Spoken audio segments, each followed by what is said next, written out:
अस्सलाम वालेकुम एवरीवन। किसी की गलती पर कोई यह कहता है कि जब तक मेरे सामने नाक नहीं रगड़ोगे माफ नहीं करूँगा। तो ये उसकी सोच, मिजाज और इल्म की कमी है। अगर उसे माफ करने और दरगुजर करने का सवाब पता चल जाए, फजाइल मालूम हो जाए, तो वो माफ किए बगैर रह ही नहीं सकेगा। और ये तो बदकिस्मती से उनके इल्म में कमी है कि वो बोलते हैं कि मेरे सामने जब तक तुम नाक नहीं रगड़ोगे, माफ़ी नहीं मांगोगे, तरले नहीं करोगे, मिन्नतें नहीं करोगे, भाई मैं माफ़ नहीं करूँगा। ये इल्म की कमी है। अगर आप किसी को माफ़ नहीं करेंगे तो इसमें खुद आप ही तकलीफ उठाएंगे।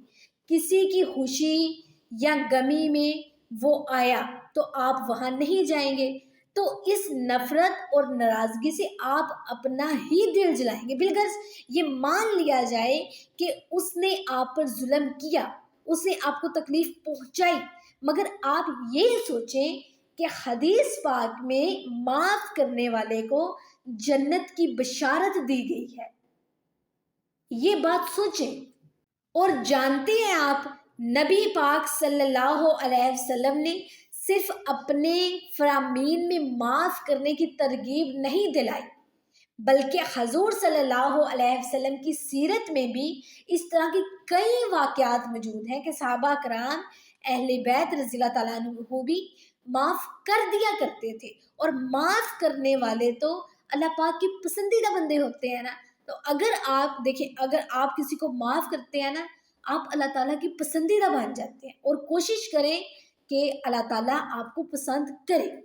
इसी तरह कारोबार में प्लस ये है कि आप हलाल कमाएं और माइनस ये है कि आप हराम कमाएं। अब ये आप पर डिपेंड करता है कि आप प्लस पर जाते हैं या माइनस पर जाते हैं, क्योंकि आपको दोनों रास्तों का इंजाम पता है कि किस रास्ते में जाऊंगा और उसका इंजाम क्या होगा। इंसान इससे बखूबी वाकिफ होता है, बट ना जानने का कहने के वो ड्रामा कर रहा होता है। इसी तरह अगर आप तिजारत करते हैं तो उसमें प्लस ये है कि नीयत अच्छी रखें, मुसलमानों से खैर हवा ही कीजिए और उनके साथ हमदर्दी से पेश आइए। अगर आप मुलाजमत करते हैं और सेठ के साथ बददियानती करते हैं, उसका माल चोरी करते हैं, जॉब की टाइमिंग में आप इधर उधर टाइम वेस्ट करते हैं, कहने के पंजाबी का वर्ड डंडी मारते हैं, तो ये मुलाजमत में माइनस पॉइंट है। अगर कोई ताजिर अपने कस्टमर से और उसके सामने अपने मुलाजिम से तो अच्छे अखलाक से बात करता है, मगर गाहक के जाते ही उस मुलाजिम से बुरी, बद अखलाकी, बदजुबानी से पेश आता है, तो ये माइनस पॉइंट है। बाअखलाक शख्स तो हर वक्त और हर एक के साथ एक जैसा होता है। जैसे कोई आया है तो भी अच्छा रवैया मुलाजिम के साथ, कोई गया है तो बाद में भी एक अच्छे रवैये के साथ पेश आता है, और ये एक अच्छे अखलाक की निशानी है।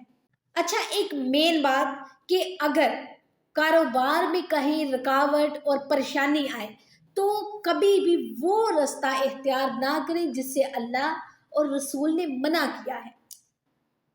देखा जाता है कि अगर कारोबार में कोई मसला होता है तो ताजिर उस तरफ निकल जाता है जिससे अल्लाह और रसूल ने मना किया होता है।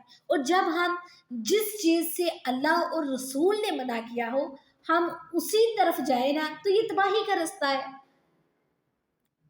और खुद को इस तबाही से बचाने के लिए अल्लाह और रसूल के बताए हुए तरीके पर अमल करें, और इंशाल्लाह देखिएगा आपका कारोबार कितना खुशहाल हो जाएगा।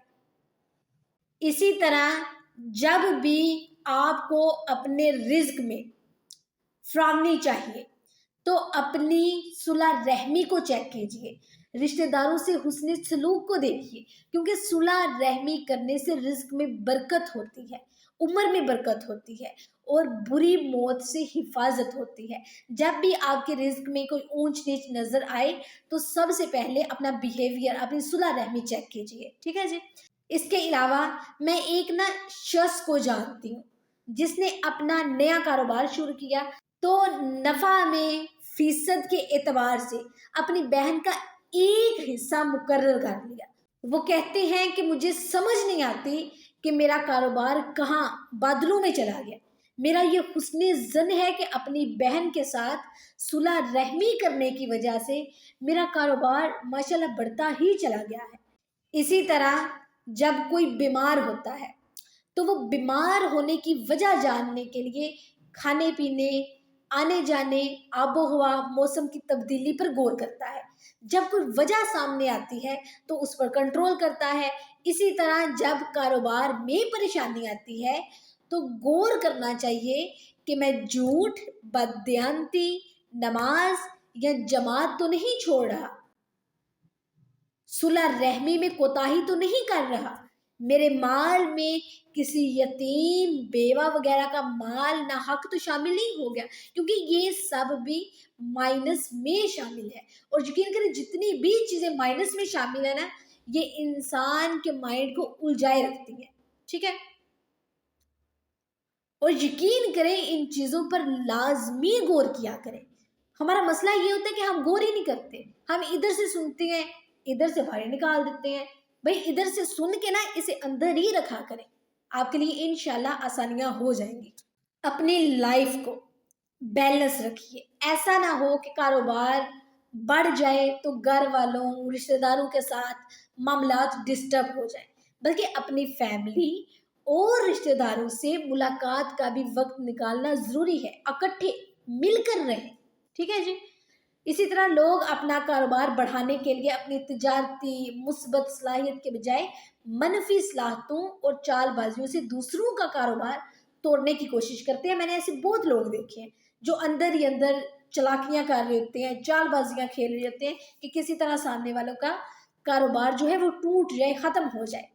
آپ کسی کا رزق لے ہی نہیں سکتے، آپ کسی کا رزق روک ہی نہیں سکتے، کیونکہ رزق کا بڑھنا اور رزق کا گھٹنا یہ اللہ تعالیٰ کی دست قدرت میں ہے۔ جب تک اللہ نہ چاہے کسی کا رزق کام نہیں ہو سکتا۔ آپ کے چاہنے اور نہ چاہنے سے فرق ہی نہیں پڑتا، آپ جتنی مرضی کوششیں کر لیں، جتنی مرضی چلاکیاں کھیل لیں کہ آج میں یہ تدبیر کروں تو شاید اس کا کاروبار ختم ہو جائے، آپ کی ایفرٹس بیکار میں ہیں، فضول میں اپنا ٹائم ویسٹ کر رہے ہیں۔ اپنا ٹائم ویسٹ نہ کریں، کیونکہ اللہ تعالیٰ اس بندے پر مہربان ہے، تو آپ اس کا کاروبار یا پھر اسے نیچے نہیں گرا سکتے۔ اللہ نے اسے عزت دی ہے تو وہ اللہ نے عزت دی ہے، ہم انسان کون ہوتے ہیں کسی کو عزت دینے والے؟ تو روزمرہ سے متعلق یہ جو کام کی باتیں میں نے آپ سے شیئر کی ہیں، آپ یقین کریں ان پر لازمی عمل کریں، یہ کوئی چھوٹی سی باتیں نہیں ہیں۔ ہم ان پر عمل کر کے اپنی زندگی، دنیا اور آخرت ان کو بہتر بنا سکتے ہیں۔ اور ہمارا مسئلہ یہ ہوتا ہے کہ ہم بہتر بنانا ہی نہیں چاہتے۔ کوشش کریں اور اس ویڈیو کو لازمی شیئر کریں۔ اللہ حافظ۔